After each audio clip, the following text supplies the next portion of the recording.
अगर आप भी ईयरफोन, नेक बैंड ये सब यूज करते हो तो थोड़ा सतर्क हो जाओ, क्योंकि ये 3 सेकंड में आपका यहाँ का पार्ट गायब कर देगा और पूरी जिंदगी 3 सेकंड में खत्म। नेक बैंड्स आजकल एक्सप्लोड कर रहे हैं। अब ये कम मात्रा में कर रहे हैं वो बात अलग है, लेकिन अगला कौन हो जाए किसको पता। देखो, आपके ईयरफोन के अंदर का हर पार्ट ओके है, सही है, सिर्फ उसके बैटरी को छोड़कर। ईयरफोन के बैटरी के अंदर कई फ्लेमेबल सब्सटेंस होते हैं, यानी वो केमिकल जिसमें आग लग सकता है, और आमतौर पे ये फटने वाला केस लो क्वालिटी ईयरफोन में होता है, या फिर ईयरफोन के ओरिजिनल चार्जर से ना चार्ज करके उसको अगर कोई बाहर से झोला छाप चार्जर यूज करता है तब होता है ये। ईयरफोन के बैटरी में lithium cobalt oxide LiCOO2, lithium iron phosphate और भी कई केमिकल्स होते हैं। मतलब उतने से एरिया में डेंजर पैक्ड रहता है। पर हाँ, ये उतना भी डरने की बात नहीं है, क्योंकि 5-6 करोड़ ईयरफोन्स में एक के साथ ऐसा होता है, तो बहुत रेयर है ये। जो लो क्वालिटी ईयरफोन्स होते हैं वो जल्दी ओवर हीट हो जाते हैं, और ये जो फटने वाले इंसिडेंट्स है ये सारे ओवर हीटिंग के ही चलते होते हैं। और थोड़ा मोड़ा ओवर हीट हो, ईयरफोन गर्म हो, वो ठीक है, लेकिन कभी कभी इतना गर्म हो जाएगा कि आप छू नहीं पाओगे उसको, और इस केस में फटाक। लखनऊ उत्तर प्रदेश के आशीष कुमार जायसवाल, राजस्थान के राकेश कुमार नगर और ऐसे कई लोग हैं जो कि इसके फटने का शिकार हुए हैं।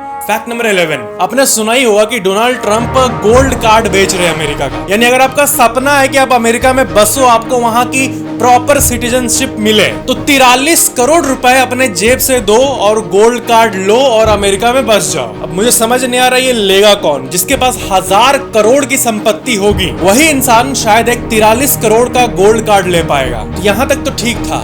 अब क्या हो रहा है, एक और देश है नरूरू नाम का, ये एक आइलैंड है। अब ये भी अपना कार्ड निकाल के सिटीजनशिप बेच रहा है, और एक कार्ड का प्राइस 91 लाख रुपए रखा है इंडियन रुपए में बोले तो। मतलब अब हमारे दुनिया में क्या हो रहा है कि देश नागरिकता बेच रहे हैं कार्ड के रूप में और ह्यूज अमाउंट ले रहे हैं, और ये एक ट्रेंड बन चुका है, एक प्रचलन। अगर आने वाले टाइम में और भी देश ऐसा ऐसा कार्ड निकाले तो चौंकना मत। फैक्ट नंबर 10, दिल्ली के एम्स में, इंडिया के सबसे बड़े हॉस्पिटल में अब डी एडिक्शन सेंटर आने वाला है। और आम डी एडिक्शन, आम नशा छुड़ाने वाला नहीं, बल्कि इंडिया में अब ऑफिशियल हो रहा है डिजिटल डी एडिक्शन सेंटर आने वाला है। वैसे ज्यादातर लोग तो इंटरनेट को अपने फायदे के लिए यूज करते हैं, नॉलेज गेन करने के लिए, मस्ती करने के लिए ऐसे, लेकिन कुछ लोग भयंकर सीरियस लेवल पे एडिक्टेड हो जाते हैं। उसी नशे को छुड़ाने के लिए डिजिटल चीजों का नशा AIIMS literally de addiction centre लाया है। ऐसे सेंटर जो होते हैं वो इंडिया के बाहर बिल्कुल कॉमन है, जापान, अमेरिका, ये सब जगह पे। इंडिया में कोई मेजर ऑर्गेनाइजेशन ऐसा लाया नहीं था, बट अब हो चुका है। इसमें पता है क्या क्या आएगा, internet addiction, mobile addiction, TV addiction,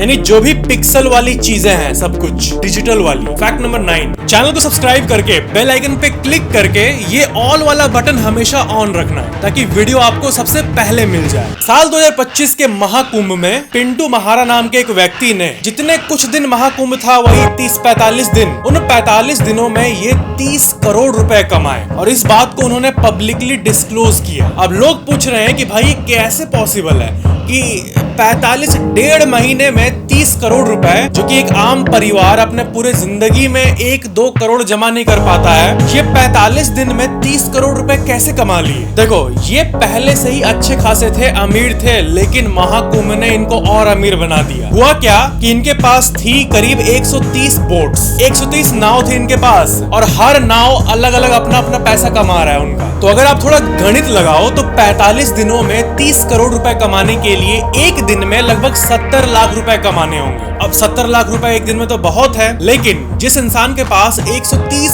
boat है, नाव है, उसके लिए थोड़ा सा संभव हो जाता है। कैसे? अगर एक बोट दिन का 50,000 का रेवेन्यू करे तो सब बोट मिला के उतना हो जाए। नॉर्मल रेट्स तो बहुत सस्ते थे, जो कि होने चाहिए, लेकिन लोग आ रहे थे और बोल रहे थे मैं 5,000 दे रहा हूँ, मुझे जल्दी छोड़ दे। अरे मैं 10,000 दूंगा, उसको छोड़, मेरे को ले चल। तो ये जो आर्टिफिशियल इन्फ्लेशन हुआ, इसके चलते बहुत फायदा हुआ उनको, जो कि ऑफ कोर्स गलत नहीं है। लोग अपने इच्छा से पे कर रहे हैं, तो इसमें कुछ गलत तो है नहीं। वैसे जब लोग ही इतना पे करने पे उतर जाए तो कौन रोक सकता है भला। तो ऐसे ही करते करते उन्होंने इतना का फॉर्च्यून बना लिया। महाकुंभ में लोग डेस्परेट थे जाने के लिए कि कब वो नहा के जल्दी निकले। मैं ऐसे ऐसे लोगों को जानता हूँ जो 60-60 हजार रुपए पर हेड दिए हैं, जो थोड़े कंपनी के मालिक वैसे टाइप के लोग होते हैं, उनकी बात कर रहा हूँ, ताकि वो जल्दी से अपना काम पूरा करके वापस आ सके। तो ऐसे ही ये कहानी हुई और पूरी जिंदगी की एक फॉर्च्यून बन गई। फैक्ट नंबर 8, भाई बधाई हो, ऑस्ट्रेलिया की कंपनी ने फाइनली एसबीआई को बना लिया है। वो SBI state bank of India नहीं, बल्कि सिंथेटिक बायोलॉजिकल इंटेलिजेंस, यानी मतलब एक ऐसा कंप्यूटर है जिसमें आपके दिमाग का सेल हो। मतलब ऐसा विश्व में पहली बार किया गया कि एक कंप्यूटर जिसके अंदर मदरबोर्ड, सर्किट, ट्रांजिस्टर ये सब तो होता ही है, लेकिन उसके साथ साथ ह्यूमन के सेल्स हो, इंसानी जो न्यूरॉन बात करते हैं हम लोग, जो इंसान के दिमाग में होता है, वो कंप्यूटर में मिक्स हो। अभी सुनने में बड़ा अजीब लग रहा है, लेकिन ये एक नई चीज है जो कि इम्पॉसिबल सा है, पर वैज्ञानिकों ने फाइनली कर दिया। ये एक ऐसा कंप्यूटर है जिसमें काइंड ऑफ ह्यूमन इंटेलिजेंस हम मान सकते हैं। यानी सिंपल भाषा में थोड़ा आपको समझाने के लिए दिखाऊं तो एक ऐसा मशीन इमेजिन करो जिसका आधा दिमाग कंप्यूटर का है और आधा दिमाग इंसान का है, कुछ ऐसा। फैक्ट नंबर 7, आपको पता है महाकुंभ में 66 करोड़ लोग आए और ये धरती का सबसे लार्जेस्ट गैदरिंग था। लेकिन एक चीज हुई बहुत अजीब सी, कोई ऑफिशियल रिकॉर्ड भारत को इसके लिए नहीं मिला। Guinness book of world record जो होता है वो नहीं मिला। अब लोग पूछ रहे हैं ऐसा क्यों?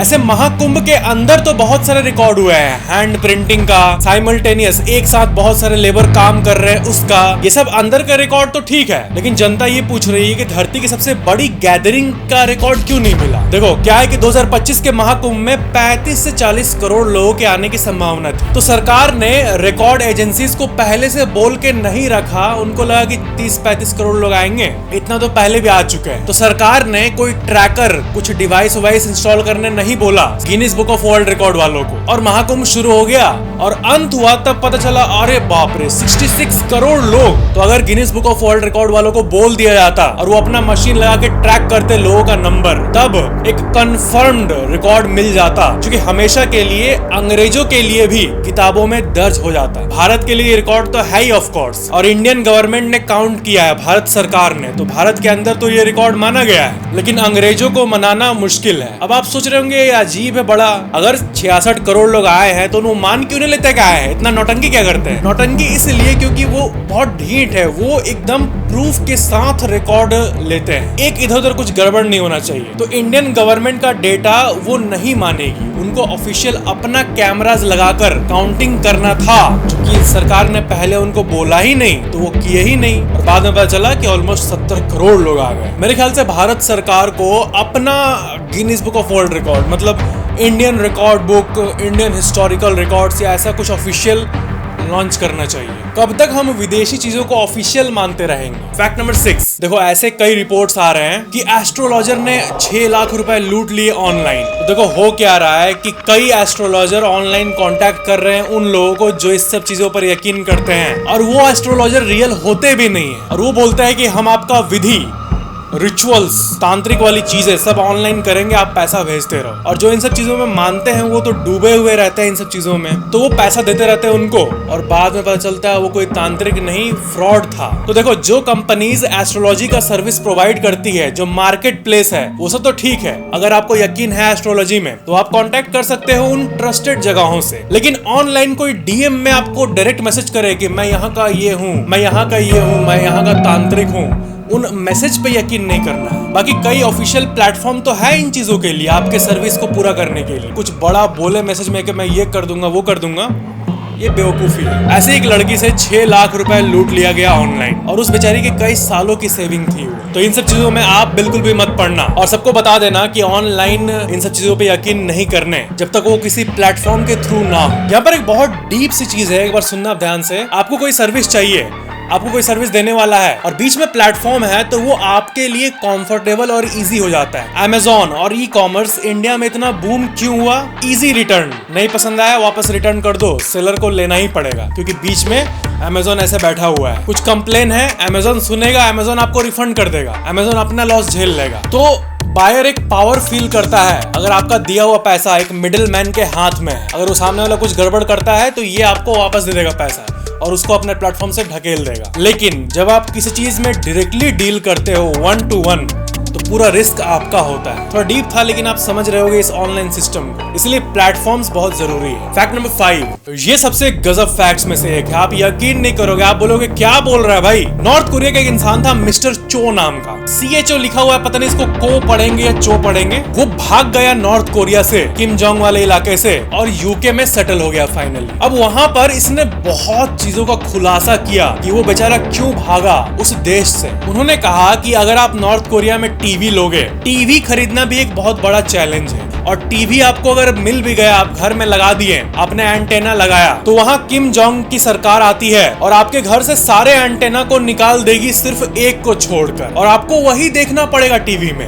और चो ने ये खुलासा किया कि वहां पर टीवी में हर एक चैनल में दिन भर किम जोंग का शो चलता है। किम जोंग का फैमिली कैसा है, उनका इतिहास क्या है, आपको किम जोंग को क्यों मानना चाहिए, यही सबसे सुपीरियर है, और यही बातें पूरे दिन आपको देखना होगा। सरकार जो दिखा रही है वो आपको देखना होगा, आप कुछ और नहीं देख सकते। ये सब बातें इन्होंने कहा, और इन्होंने ये भी कहा कि इनोसेंट चीजें, सिंपल चीजें, जैसे कि एक हेयर कट, वो भी सरकार जो दी है उसमें से आपको चूज करना होगा, आप अपना स्टाइल नहीं चूज कर सकते। एक रिपोर्ट में ये भी लिखा हुआ था कि साल 1950 से लेकर अभी तक लाखों लोग वहां से बाहर देश सेटल होने का कोशिश किए हैं, पर अब तक सिर्फ 30,000 लोग ही वहां से बाहर निकलकर किसी और देश में सेटल हो पाए। और आप ऐसा मत सोचो कि ये सब चीजें अभी से ही होते आ रही है। नॉर्थ कोरिया का इतिहास ही कुछ ऐसा रहा है, और वहां के लोगों को आदत पड़ गई है इन चीजों की, अब हैबिट हो गई है दिमाग में। हाँ, this is okay, living like this is okay, ऐसे जीना ओके है, ये दिमाग में बैठ गया है। तो ऐसा नहीं कि वहाँ के लोग रिटेलिएट करते हैं, सब ग्रुप बनाते हैं, वैसा कुछ भी नहीं है। वियर्डली अजीब लगेगा सुन के, बट हैबिट हो गया है, सिंपल, और लोग बस जीते हैं। और किम जोंग वहाँ का टेक्नोलॉजी और इंफ्रास्ट्रक्चर भी ठीक ठाक रखे हैं, और वहाँ की जनता भी फ्लो में जी रही है बस।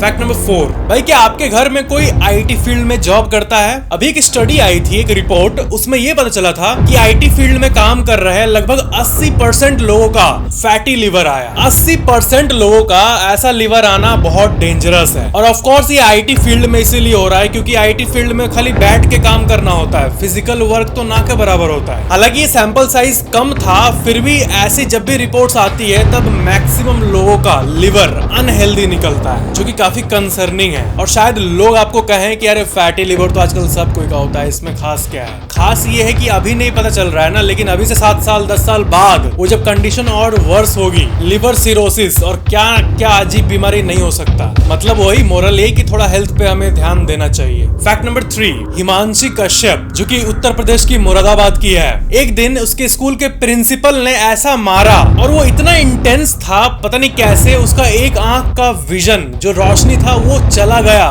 परमानेंटली। अब स्कूल की जो प्रिंसिपल है उन्होंने ये बताया कि नहीं, मैंने ऐसा कभी नहीं किया, और ये एलिगेशन जो लग रहा है वो कम्प्लीटली बेसलेस है। मुरादाबाद के BSA बेसिक शिक्षा अधिकारी अजीत कुमार ने कहा है कि इस इंसिडेंट की अभी जांच चल रही है, अभी क्या हुआ था वो अभी पता लगेगा। भाई हमारे देश में बहुत वियर्ड चीजें हो रही है। फैक्ट नंबर 2, एक इंसान के अंदर 6 करोड़ 70 लाख का डायमंड पाया गया, वो भी हाईवे के बीचों बीच। ये कैसे? यूएस के ऑरलैंडो में एक ज्वेलरी शॉप है टिफैनी, उसमें से एक ईयर रिंग मिसिंग था। सीसीटीवी पे चेक करने पे पता चला कि एक इंसान ने निकाल लिया था चुपके से। अब उस इंसान के पीछे पुलिस पड़ गई और हाईवे में रोक ली उसको। अब पैनिक और डर के समय में इंसान क्या क्या करने लगता है ये देखो। अब उसको पता था कि पुलिस तो आ चुकी है, तो अब वो सोचा कि क्या करे, और डायमंड ईयरिंग को निगल गया पेट में, और बोला हाँ ऑफिसर बताइए क्या? नहीं, मैं तो कुछ नहीं लिया, मैं गाड़ी चेक कर लीजिए, टायर चेक कर लीजिए, जो करना करिए। फिर पुलिस जाने भी लगी,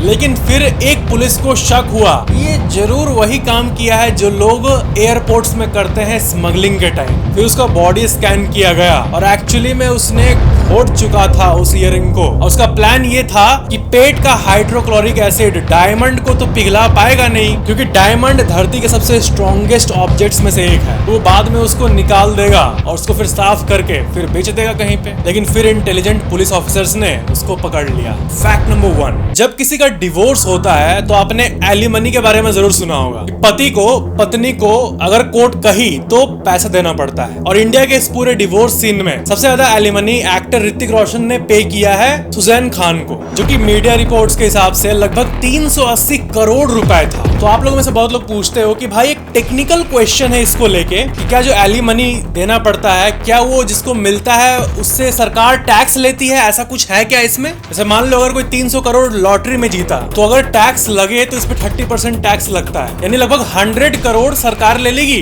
बाकी 200 आपको दे देगी लॉटरी के केस में। पर क्या एलिमनीज भी टैक्सेबल होते हैं? इसका आंसर है नहीं। एलिमनी को टेक्निकली कैपिटल रिसीट कहा जाता है, मतलब उस पे कोई टैक्स नहीं देना पड़ता है, वो फुल्ली रेसिपिएंट के हाथ में होता है। लेकिन जो दूसरा केस होता है जिसमें हस्बैंड को मंथली मेंटेनेंस देना पड़ता है, हर महीना वाइफ को पैसा डिवोर्स के बाद, वो जो हर महीना पैसा मिलता है वो टैक्सेबल होता है, हर साल टैक्स देना पड़ता है उसको। मुझे अजीब लग रहा है ये सब बताते हुए, क्योंकि ये तो बहुत नेगेटिव सिनेरियो है, लेकिन ये जो टैक्स वाला जानकारी है कि एलिमनी टैक्सेबल नहीं होता, इसकी बेसिक नॉलेज सबको होनी चाहिए। तो ये थे आज के सारे अमेजिंग फैक्ट्स। वीडियो को लाइक जरूर करना, नीचे कमेंट करना ये वीडियो कैसा लगा, और चैनल को सब्सक्राइब करके बेल आइकन जरूर ऑन कर लेना। Thank you so much for watching. मिलते हैं अगली वीडियो में।